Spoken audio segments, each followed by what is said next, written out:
hard-pressed to find a dish that is as universally loved and as seldom cooked in a home kitchen.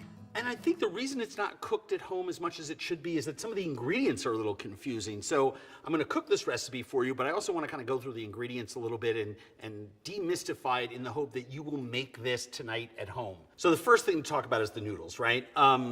There are dry noodles, which I keep in my house. There are many different kinds. They do have yellow dyes in them, and I know that's a big concern to a lot of people health-wise in this country. And you can see the brand that has more in it. Even though they say it comes from the eggs, it does come from certain dyes versus the ones that are plain yellow that have, and I should say that most noodles like this have a certain bite because of a food-safe sulfur that is added to them. I happen to love this brand, available in most Asian food stores, but just look for a nice, fresh, nested noodle with not a lot of broken pieces, and the paler the color on the dry noodles, the less chance it has a lot of yellow food dye in it. Every neighborhood in America has an Asian market, and you will find all kinds of different noodle sizes. The really thickish white ones are not Chinese. Those are Japanese udon noodles. And if you want to use udon noodles for this dish, I've done it before. It's delicious. I like a Chinese thin egg noodle, which means that lo mein noodles, while I'll use them in a pinch, they're a little too thick for me. What's called here a thin egg or wonton noodle are roughly interchangeable. I go for this one every time, and the reason is a large bundle of noodles like this just hucked into the bag tells me that these people care more about their product than these people do. So I'm gonna go with this wonton noodle, and you find what works for you. Yeah, these are beautiful. They're nice and fresh. They're laid in there in probably 200 gram or 100 gram loads. They smell fresh and delicious. When I gently roll them in my hands, they come undone, which I'm going to want to do before I cook them. 2 portions. These can go in a Ziploc bag back in my refrigerator. And before they go in the water, because they're not going to take very long to cook, I just want to go through here. Maybe there's a clumpy dried end stuck together. That's a beautiful noodle. So, handful of salt into a large volume of rapidly boiling water. And the salted water should taste like seawater. Let's make sure we're on high here. There we go. And then my already aerated and separated noodles, and I'm just continuing to manipulate those with my fingers. Just they're easier to work with afterwards, just like Italian pasta. The most important thing is once they go in is that first gentle stirring so nothing sticks to the bottom of the pan. All right, so now we're at about 2.5 minutes in there. Needs about 15 more seconds. I'm spreading the noodles out.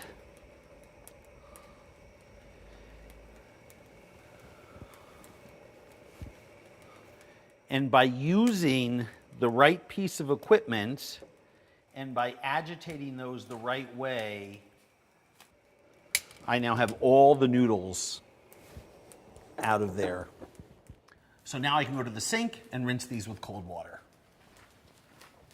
So I'm just gonna stick these over here and let them dry a little bit more before I stick just the barest amount of oil on them. I ran these under cold water and just kept massaging them with my fingers like this as the water sort of pounded down on them, and they're now cold. As you're about to serve them, chill them down right away, and then at the last minute before you make your sauce and or plate, just put a teaspoon or 2 of peanut oil on them. The oil will actually help the water drip off, and the oil will help keep the noodles from not sticking together, but also keep them moist and from drying out while you make your sauce. So that literally can sit there and it will be in that condition 10 minutes later when we return to it to plate our dish. First thing that I want to put in here is my Sichuan peppercorns. We toasted these in a little pan. I'm going to let the pureeing of the sauce sort of break them up some more. I'm just obsessed with smelling them. They're both ma and la, numbing and spicy. So we'll just put those into our blender. A little sesame oil, because I want that sesame flavor. Soy sauce.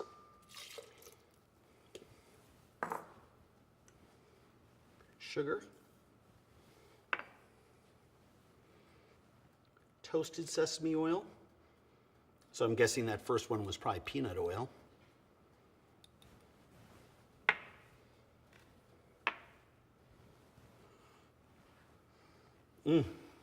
Rice wine vinegar and mirin. All right. This is toasted sesame paste. This is as peanuts are to peanut butter, so are toasted sesame seeds to this paste. And you cannot make this dish without it. Otherwise, they're just peanut butter noodles. They're not cold sesame noodles. Now, I like the peanut flavor in there, so I actually use both. So now it's time to add the rest of our solid ingredients. I want to add a shallot, some shallot. I want that fresh alum flavor that leeks, shallots, onion, garlic, they all belong to the same family, right, of alums. And I don't need much from this, but just a little bit goes quite a long way. And I want to use some fresh hot chili. Let's take half and throw it in there. I want to use a little bit of garlic. And again, because it's being blended, I can bang it with my knife. And that was a pretty big clove, so I'm going to use about 2/3 of it in there. You don't need much. And then ginger time. We'll play a little game at home. Can anybody tell me what this is? Wrong, it is not a spoon. It is a ginger skin peeler.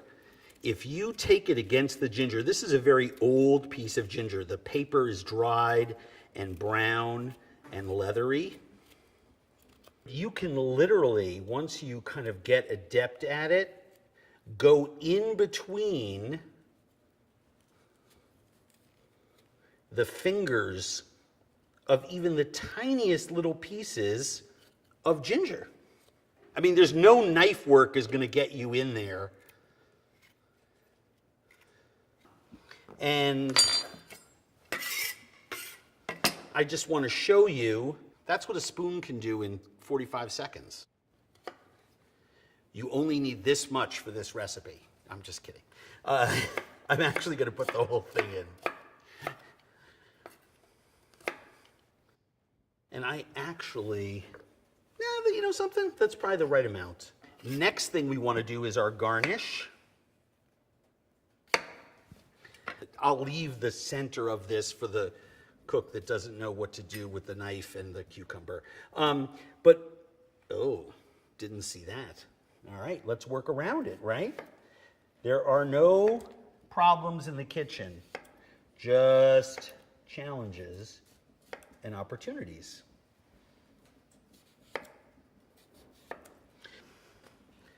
Stack these 2 or 3 at a time. I chose a 2.5 inch length for a reason. I cut them in 1/8 of an inch thicknesses so that I make perfect 1/8 of an inch batons of cucumber. And the reason that that's important to do, and I'm using the rounded edges so I can get persnickety and take bundles of them out. But the idea here to having such perfect little cucumber strips is that that's going to be just, one of the few things that people see when they eat this dish, and you don't want it to fight against the texture and the size of the noodle, right? Next thing that I want to do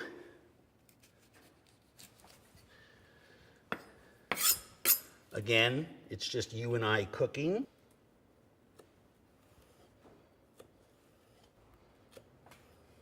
Let's just make some thin little threads of chili. Let's get some scallion, 45-degree angle. The antiseptic sulfuric flavor of scallion in this dish and its importance cannot be underestimated. Garnish, part 7. Some sprigs of fresh cilantro. Let's just throw a little bit of that in there so we have a little cilantro flavor in there as well. Let's blend and assemble.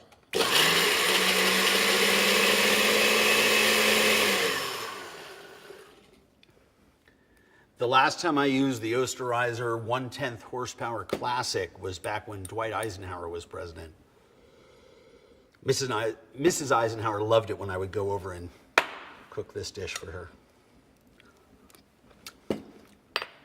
I can taste the peanut oil, I can taste the ginger, I can taste the garlic.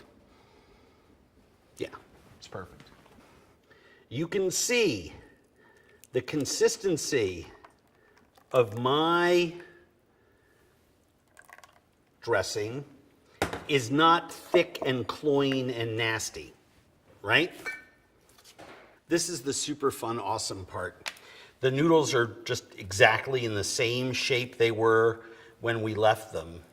And I just pull, remember, in Asia, noodles are a sign of good luck and good fortune. They are meant to be as long as possible. So oftentimes, unclumping them to do a small portion just requires another level of patience. Now, in Chengdu, a city I spend a lot of time, the noodle shops there that serve this dish serve them in portions that are this small. But a bowl this size is sometimes consumed 5 times a week by most folks living in Chengdu. Now, you may ask me why I have my turkey bulb baster out, and it's because it's just a giant vehicle for me to see how much sauce I have and to place it only over the noodle, because part of what makes this dish so wonderful is the pristine quality of it. And I've put all of this efforting into it. So why on earth would I want too many dribbles or problems or put too much sauce over it? I just want the perfect amount, right? So we'll just put a sprig of cilantro on each one, a little sprinkle of scallion, I think a little fresh chili on each one, and then just a little bundle of cucumber. When you get a little bracing shot of fresh chili and Sichuan peppercorn, and then you get that wonderful sort of refreshing bite of cucumber, I just think it's really fun eating. And I'm using English cucumbers with beautiful, thin, edible skin. Am I being too fancy with this? I don't think so. This is one of those easy ways to take a simple noodle, a simple sauce, do it the right way, garnish it the right way, and have your friends and family or just yourself alone in the kitchen say, wow, that's perfect. That's perfect. Cold sesame peanut noodles. Call it whatever you like. It's delicious.